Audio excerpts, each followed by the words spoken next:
al curso básico de manipulación de alimentos del Grupo Empresarial Murcia y Arenas, IPS Empresarial. Las buenas prácticas de manipulación de alimentos son el conjunto de disposiciones reglamentadas para la buena manipulación de los alimentos y bebidas en toda la cadena alimentaria, es decir, desde la obtención de la materia prima, almacenamiento, recepción, preparación previa, preparación final, almacenamiento, servido y consumo final que garantizan su seguridad para el consumo humano. Requisitos de las buenas prácticas de manipulación de alimentos. Selección de proveedores y materia prima. Infraestructura e instalaciones adecuadas. Mantenimiento preventivo de maquinaria y equipo. Control del personal, higiene y estado de salud. Control del agua empleada en el proceso. Evaluación y control de equipos de transporte. Calibración de equipos. Formatos y registros y programas de capacitación.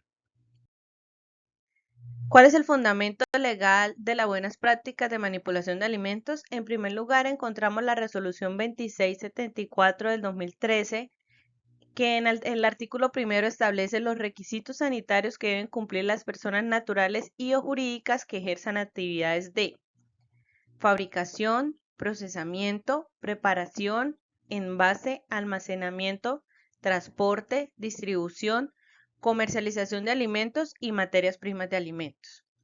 También encontramos el decreto 1500 del 2007, que es el Sistema Oficial de Inspección, Vigilancia y Control de la Carne, Productos Cárnicos Comestibles y sus derivados destinados para el consumo humano. Los requisitos de los manipuladores de alimentos. Encontramos realizar revisión médica en el personal manipulador de alimentos, cuándo hacerlo al ingresar a la empresa y anualmente.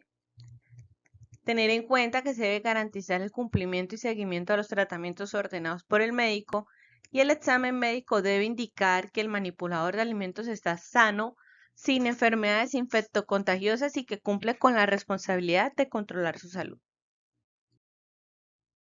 Alimentos. Los alimentos nos proporcionan los nutrientes necesarios que el organismo necesita.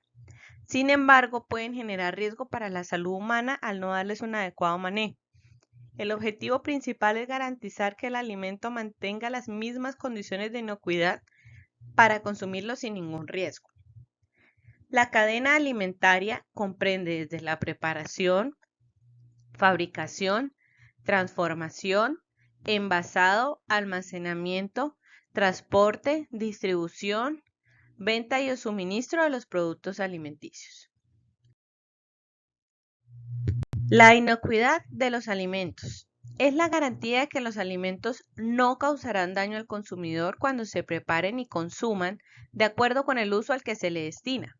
La calidad sanitaria será igual a un alimento.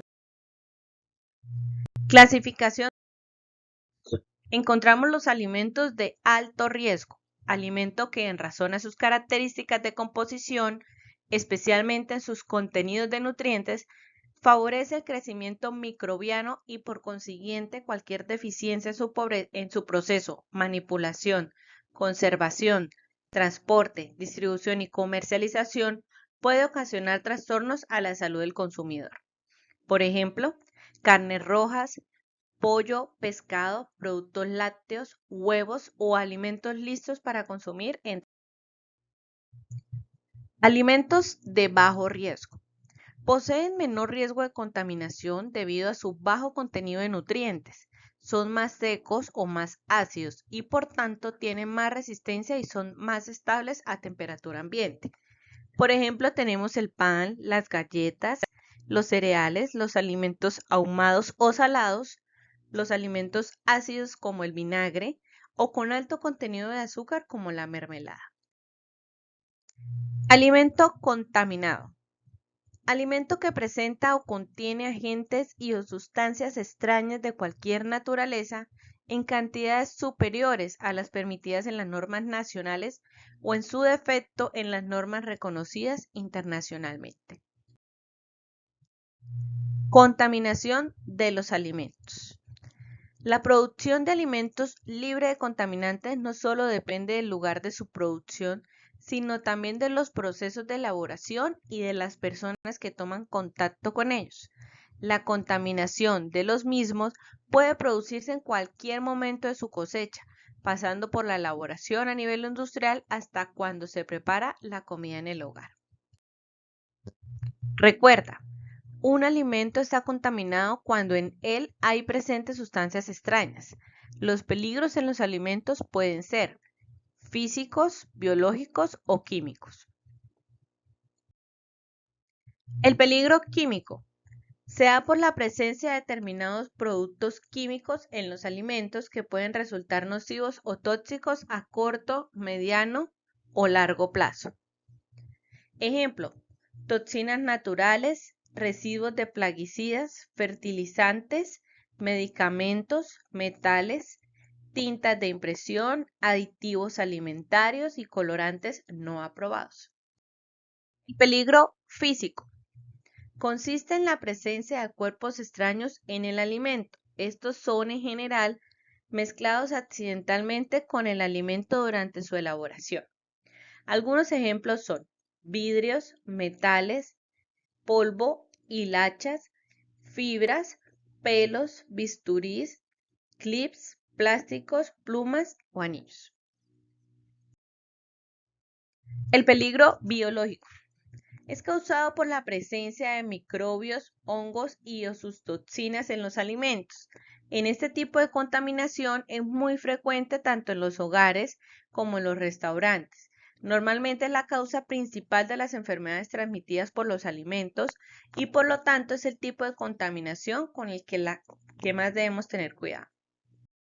Tipos de contaminación en los alimentos. Encontramos en primer lugar la contaminación primaria o de origen. Ocurre en el proceso mismo de la producción primaria de los alimentos, por ejemplo, cosecha, ordeña y pesca. Un típico ejemplo es cuando el huevo se contamina por las heces de la gallina. Contaminación directa. Los contaminantes llegan al alimento por medio de la persona que los manipula. Este tipo de contaminación posiblemente es la forma más simple y común de contaminación de los alimentos. Un típico ejemplo es cuando estornudamos sobre la comida. Contaminación cruzada.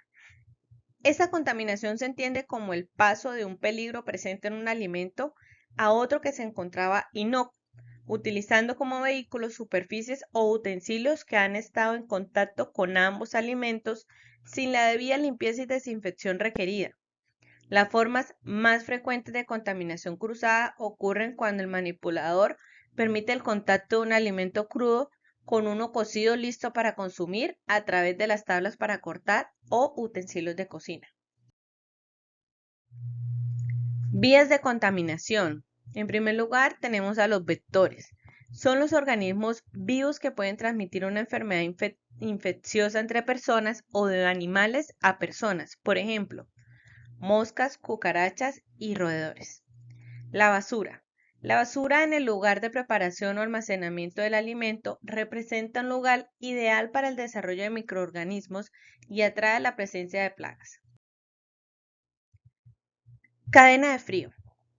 La cadena de frío tiene como finalidad garantizar la inocuidad de los alimentos mediante el mantenimiento de la temperatura a lo largo de la recolección del alimento, su posterior tratamiento y su llegada al consumidor final.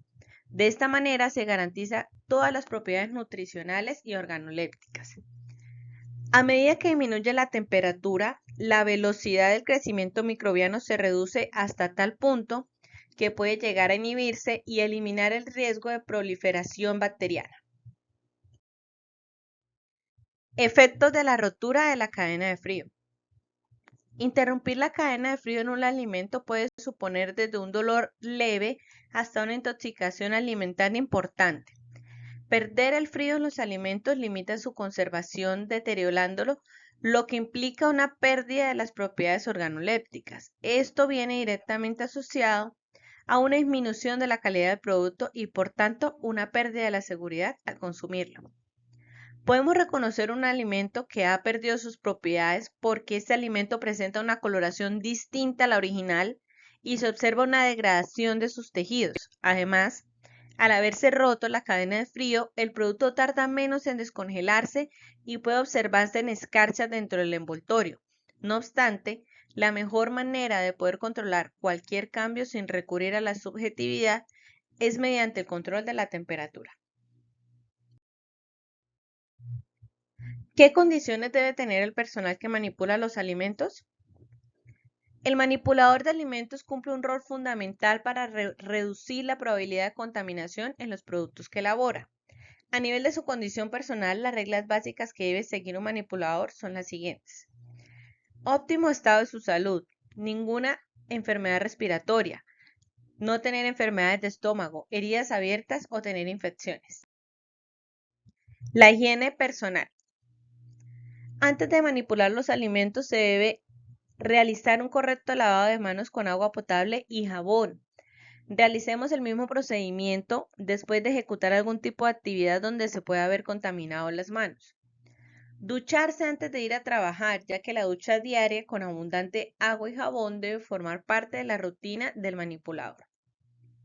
Mantener las uñas cortadas y limpias, la cara afeitada, el pelo lavado y recogido con un gorro o pañuelo. En cuanto a la vestimenta, la ropa puede ser una fuente de contaminación de alimentos, ya que contiene microorganismos y tierra que provienen de nuestras actividades diarias. ¿Qué se debe colocar un manipulador de alimentos? Un gorro que cubra totalmente el cabello para evitar su caída, chaqueta y pantalón de color claro utilizados solamente en el área de trabajo, tapabocas que cubra nariz y boca, delantal plástico, guantes y calzado exclusivo en el área de trabajo tipo cross. Hábitos higiénicos deseables en un manipulador de alimentos. Lavar minuciosamente los utensilios y superficies de preparación antes y después de manipular los alimentos. Lavar muy bien vajillas y cubiertos antes de usarlos para servir los alimentos. Utilizar siempre jabón y agua limpia. Tomar platos cubiertos y fuentes por los bordes cubiertos por el mango, vasos por el fondo y tazas por el mango. Hábitos higiénicos indeseables en un manipulador de alimentos. Hurgarse o rascarse en la nariz, la boca, el cabello, las orejas, granos, heridas o quemaduras. Usar anillos, pulseras, aros, relojes u otro elemento. Manipular alimentos con las manos y no con utensilios. Utilizar vestimenta como paño para limpiar y o secar. Usar el baño con la indumentaria de trabajo puesta. Manejo higiénico de los equipos e instalaciones. Este proceso es fundamental para asegurar que nuestros materiales y el lugar de trabajo no sea una fuente de contaminación para los alimentos. Pasos a seguir para lograr un adecuado lavado de equipos e instalaciones. Primero, raspar los residuos sólidos. Segundo, lavar con agua y con detergente. Tercero, enjuagar con agua potable. Nunca se debe reutilizar agua usada. Desinfectar sumergiendo en agua caliente a 80 grados centígrados por 1 minuto o realizar una mezcla de hipoclorito en una cucharada sopera con 5 litros de agua por 5 minutos. Secar al aire libre siempre, no utilizar trapos. Almacenamiento de los alimentos. El almacenamiento de los alimentos depende del tipo de producto que se va a guardar. El lugar de almacenamiento para los productos que no requieran refrigeración o congelación debe ser fresco, seco, ventilado, limpio, separado de paredes, techo y suelo por mínimo 15 centímetros y se debe utilizar siempre estantes o tarimas para apoyar las materias primas. Todas estas medidas ayudarán a evitar la presencia de roedores o almacenamiento de alimentos que ya estén elaborados. En caso de tener un solo refrigerador, se debe dividir por sectores diferentes para insumos y para diferentes usos. Si se cuenta con más de un refrigerador, se deben colocar los alimentos crudos en una parte y los alimentos ya elaborados en otra. Los recipientes que contengan los alimentos deben estar cerrados y ser de un material adecuado. Guardar la carne cruda, aves, pescados o huevos de tal modo que no goteen sobre los alimentos que ya están cocidos. No guardar en la nevera latas abiertas con su contenido. Este debe ser colocado en otro recipiente inmediatamente después de que se abra. Almacenamiento de productos químicos. Esta área debe destinarse al almacenamiento de productos químicos utilizados para la limpieza y desinfección de los equipos y utensilios de trabajo, así como para guardar los elementos para la higiene del establecimiento.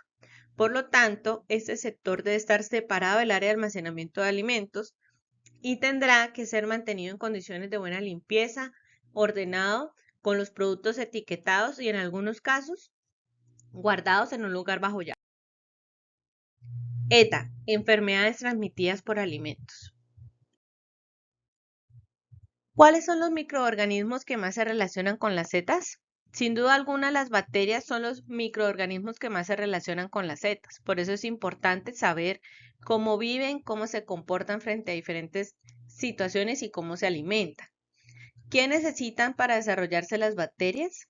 En primer lugar, una temperatura adecuada, nutrientes, humedad, acidez, pH y tiempo suficiente.